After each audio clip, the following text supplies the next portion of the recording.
5 बजे वाली क्लास में मैं राकेश मेहरा आप सभी का हार्दिक स्वागत करता हूं।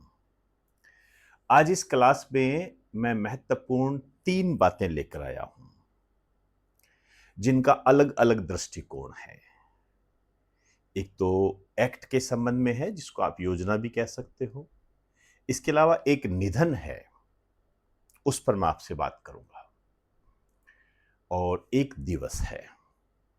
इससे पहले मैंने आपको कई दिवस कराए हैं, लेकिन आज जो मैं आपको कहने जा रहा हूं, नॉर्मल ये बात कहने जा रहा हूं कि सिर्फ आप इतना ध्यान रखें कि अंतरराष्ट्रीय खेल दिवस कब मनाया जाता है।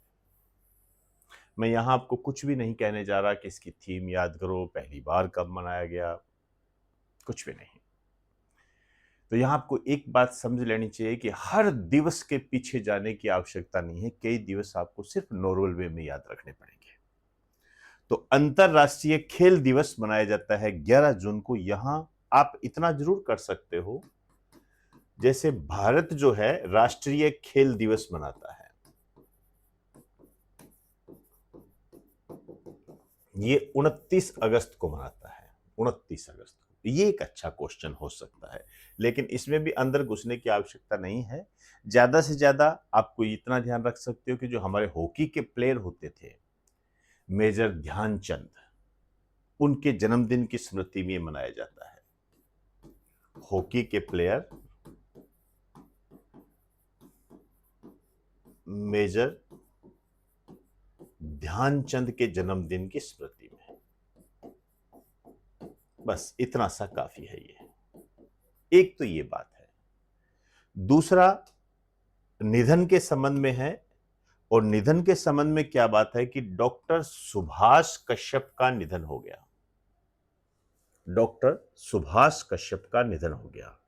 यहां आपको यह बात विशेष रूप से ध्यान देनी है कि जब भी किसी का निधन हो जाए, उसका क्षेत्र इंपॉर्टेंट होता है। क्षेत्र का मतलब, क्या वो पर्यावरणविद थे, क्या वो वैज्ञानिक थे, क्या वो चित्रकार थे, यदि वो संगीतकार थे तो वो कौन सा वायलिन बजाते थे या कौन सा वाद्य यंत्र बजाते थे।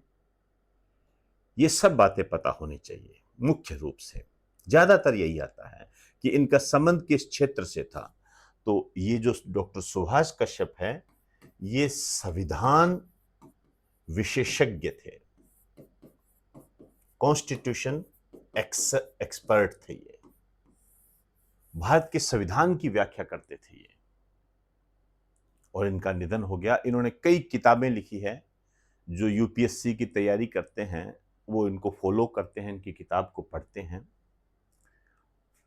तो इनका निधन हो गया जून 2026 में। तो आपसे कहा जा सकता है कि इनका संबंध किससे था, तो ये संविधान विशेषज्ञ थे। दूसरा ऑप्शन दे देता है पर्यावरण विशेषज्ञ।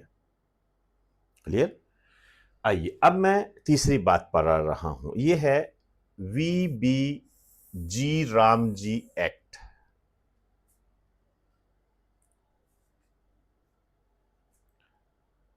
VBG Ramji act. एक तो क्या है, ये एक्ट है, ठीक है ना। एक्ट, एक्ट मतलब एक तरीके से मोटे तौर पर समझने के लिए आप कानून कह सकते हो, हालांकि कानून और एक्ट में डिफरेंस होता है। 1 जुलाई 2026। यहां आपको पूरा नाम पता होना चाहिए। वीबी का मतलब होता है विकसित भारत। विकसित भारत। जी का मतलब है गारंटी,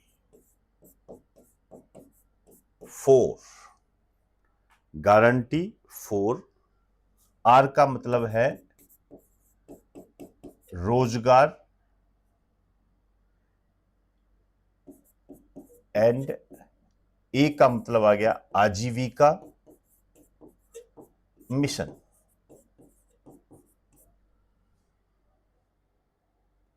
विकसित भारत, गारंटी फॉर रोजगार एंड आजीविका मिशन। इस लास्ट वाले जी का जो मतलब है, ये है ग्रामीण। ग्रामीण, ठीक है ना।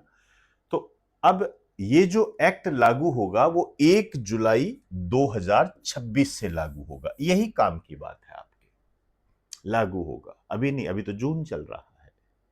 1 जुलाई 2026 से लागू होगा। ये आपके एग्जाम की दृष्टि से मोस्ट इंपोर्टेंट है। अब आप जानते हो गारंटी फॉर रोजगार और आजीविका, मतलब आपको रोजगार की गारंटी देता है। तो रोजगार की जो गारंटी देता है ये किस संबंध में देगा आपको? इसके तहत वर्ष में 125 दिनों के रोजगार की गारंटी दी जाती है।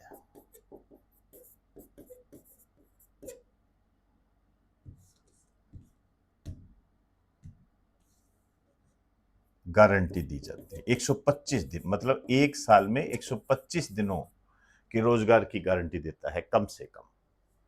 और इसमें जो मजदूरी आपको मिलेगी ये 15 दिनों के अंदर,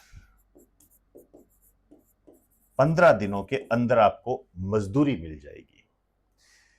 यहां अब आप देखिए कैसे चीजों को समझेंगे। एक तो ये जो एक्ट लागू हो रहा है ये मनरेगा के स्थान पर है, ध्यान रखना, मनरेगा के स्थान पर है।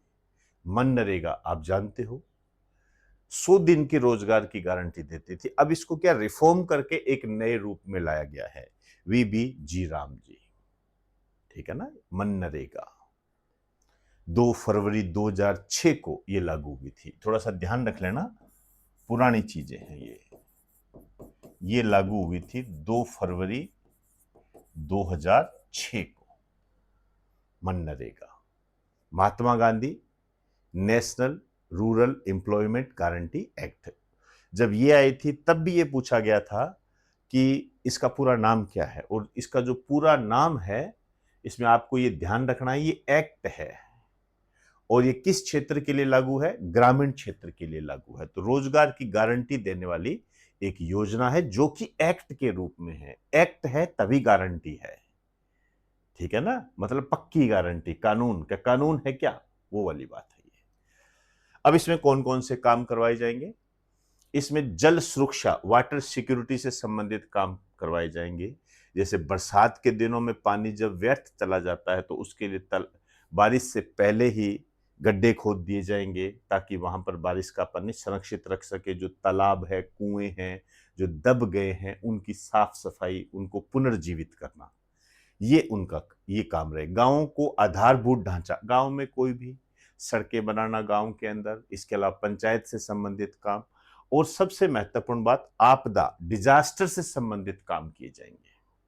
डिजास्टर से संबंधित बाढ़ कहीं आ जाती है, सुनामी आ जाती है, तो उससे पहले ही उसको नियंत्रित कर लेना, मतलब एक ऐसा बेस बना लेना ताकि इसका नुकसान कम हो या ना हो।